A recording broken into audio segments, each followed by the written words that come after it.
एक साधु वर्षा के जल में प्रेम और मस्ती से भरा चला जा रहा था कि इस साधु की नजर एक मिठाई की दुकान पर पड़ी, जहां एक कढ़ाई में गर्म दूध उबाला जा रहा था।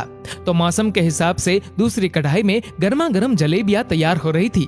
साधु कुछ क्षणों के लिए वहां रुक गया। शायद भूख का एहसास हो रहा था या मौसम का असर था। साधु हलवाई की भट्टी को बड़े गौर से देखने लगा।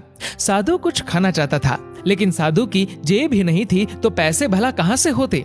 साधु कुछ पल भट्टी से हाथ सेकने के बाद चला ही जाना चाहता था कि नेक दिल हलवाई से रहा न गया और एक प्याला गर्म दूध और कुछ जलेबियां साधु को दे दी। साधु ने गर्म जलेबियां गर्म दूध के साथ खाई और फिर हाथों को ऊपर की ओर उठाकर हलवाई के लिए प्रार्थना की, फिर आगे चल दिया। साधु बाबा का पेट भर चुका था। दुनिया के दुखों से बेपरवाह वे फिर एक नए जोश से बारिश के गंदले पानी के छींटे उड़ाता चला जा रहा था। वह इस बात से बेखबर था कि एक नव विवाहित जोड़ा भी वर्षा के जल से बचता बचाता उसके पीछे चला आ रहा है। एक बार इस मस्त साधु ने बारिश के गंदले पानी में जोर से लात मारी। बारिश का पानी उड़ता हुआ सीधा पीछे आने वाली युवती के कपड़ों को भिगो गया। उस औरत के कीमती कपड़े कीचड़ से लथपथ हो गए। उसके पति से ये बात बर्दाश्त नहीं हुई, इसलिए वह आस्तीन चढ़ाकर आगे बढ़ा और साधु को कपड़ों से पकड़कर कहने लगा, अंधा है क्या? तुझे नजर नहीं आता? तेरी हरकत की वजह से मेरी पत्नी के कपड़े कीचड़ से भर गए हैं। साधु हक्का बक्का सा खड़ा था, जबकि इस युवा को साधु का चुप रहना नाखुशगवार गुजर रहा था। महिला ने आगे बढ़कर युवक के हाथों से साधु को छुड़ाना भी चाहा, लेकिन युवक की आंखों से निकलती नफरत की चिंगारी देख वह भी फिर पीछे खिसकने पर मजबूर हो गई। राह चलते राहगीर भी उदासीनता से ये सब दृश्य देख रहे थे, लेकिन युवक के गुस्से को देखकर किसी में इतनी हिम्मत नहीं हुई कि उसे रोक पाए। और आखिर जवानी के नशे में चूर इस युवक ने एक जोरदार थप्पड़ साधु के चेहरे पर जड़ दिया। बूढ़ा मलंग थप्पड़ की ताब ना झेलता हुआ लड़खड़ाता हुआ कीचड़ में जा गिरा।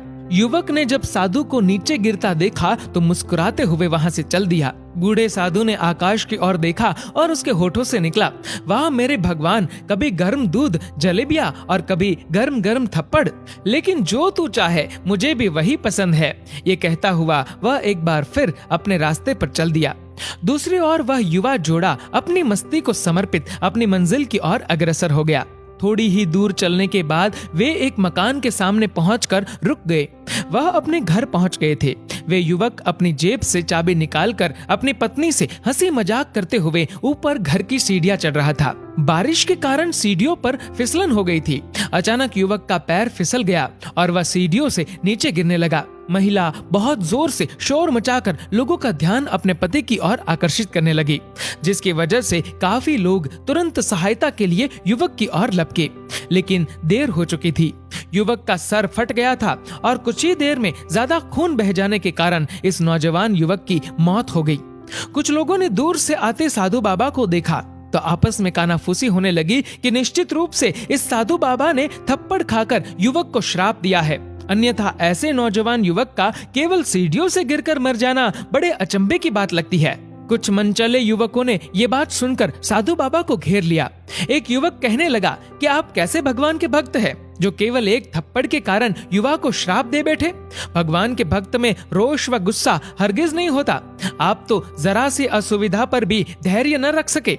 साधु बाबा कहने लगा, भगवान की कसम, मैंने इस युवा को श्राप नहीं दिया। अगर आपने श्राप नहीं दिया तो ऐसा नौजवान युवा सीढ़ियों से गिरकर कैसे मर गया? तब साधु बाबा ने उन सब से एक अनोखा सवाल किया कि क्या आप में से कोई इस घटना का चश्मदीद गवाह है? एक युवक ने आगे बढ़कर कहा, हाँ, मैं इस सब घटना का चश्मदीद गवाह हूँ। साधु ने अगला सवाल किया, मेरे कदमों से जो कीचड़ उछला था, क्या उसने युवा के कपड़ों को दागी किया था? युवक बोला, नहीं, लेकिन महिला के कपड़े जरूर खराब हुए थे। साधु ने युवक की बाहों को थामते हुए पूछा, फिर युवक ने मुझे क्यों मारा? युवक कहने लगा, क्योंकि वह युवा इस महिला का पति था और यह बर्दाश्त नहीं कर सका कि कोई उसकी पत्नी के कपड़ों को गंदा करे, इसलिए उस युवक ने आपको मारा।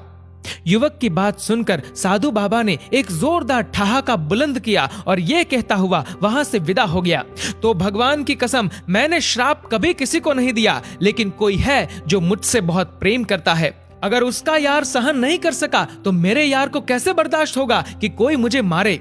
और मेरा यार इतना शक्तिशाली है कि दुनिया का बड़े से बड़ा राजा भी उसकी लाठी से डरता है। उस भगवान की लाठी दिखती नहीं और आवाज भी नहीं करती, लेकिन पड़ती है तो बहुत दर्द देती है। हमारे कर्म ही हमें उसकी लाठी से बचाते हैं, बस कर्म अच्छे होने चाहिए। हमारी संपत्ति के उत्तराधिकारी अनेक लोग हो सकते हैं, लेकिन कर्मों के उत्तराधिकारी केवल हम स्वयं ही होते हैं। दोस्तों, इस वीडियो को लेकर आपकी क्या राय है नीचे कमेंट करके जरूर बताएगा।